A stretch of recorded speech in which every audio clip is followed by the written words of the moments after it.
नमस्कार। आज हम बिहार की राजनीति के बदलते परिदृश्य पर थोड़ी गहराई से नजर डालेंगे।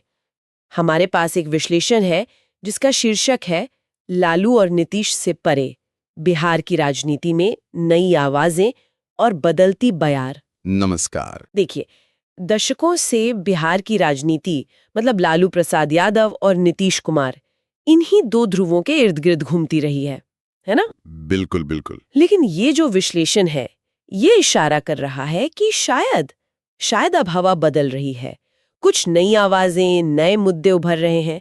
तो आज हम इसी स्रोत के आधार पर समझने की कोशिश करेंगे कि ये बदलाव असल में कैसा दिख रहा है। हाँ, और ये शीर्षक ही अपने आप में मतलब एक बड़े सवाल की तरफ इशारा करता है।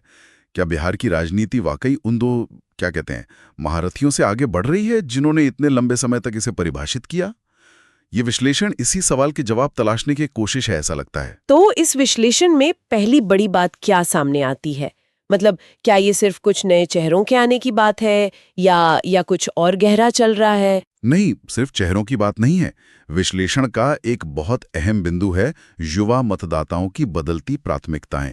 हाँ। स्रोत बताता है कि जो 18 से 30 साल के वोटर हैं, उनका एक बड़ा तबका वो अब पारंपरिक जातिगत समीकरणों से शायद थोड़ा हट रहा है। अच्छा।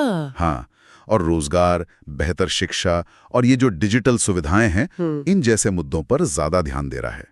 इसमें कुछ सर्वेक्षणों का भी जिक्र है जिनके अनुसार हाल के स्थानीय चुनावों में लगभग 40%। 40%? हाँ, 40% जो पहली बार वोट डाल रहे थे, उनके लिए नौकरी का मुद्दा उनकी जातिगत पहचान से ज्यादा महत्वपूर्ण था। अरे वाह, ये तो वाकई दिलचस्प बदलाव है।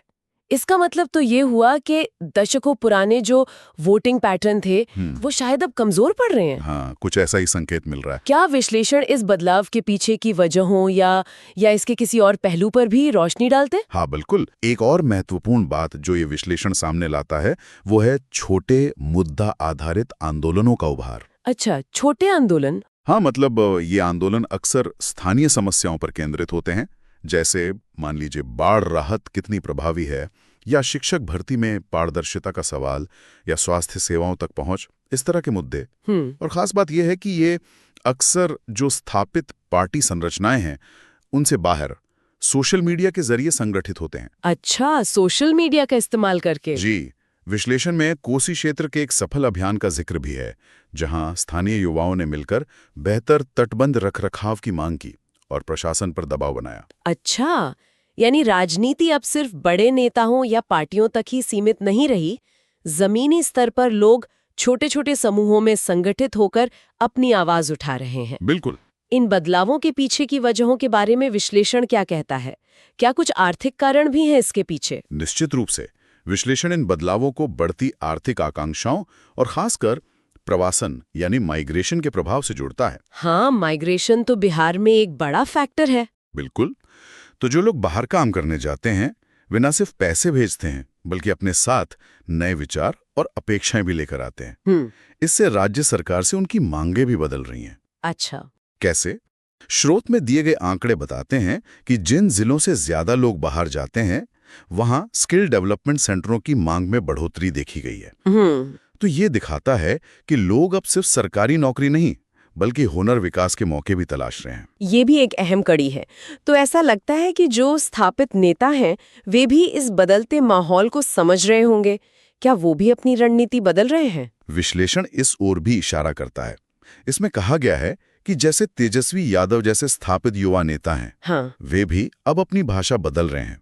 वे अब सिर्फ सामाजिक न्याय की ही बात नहीं करते बल्कि मतलब शासन और आर्थिक मुद्दों पर भी ज्यादा जोर दे रहे हैं।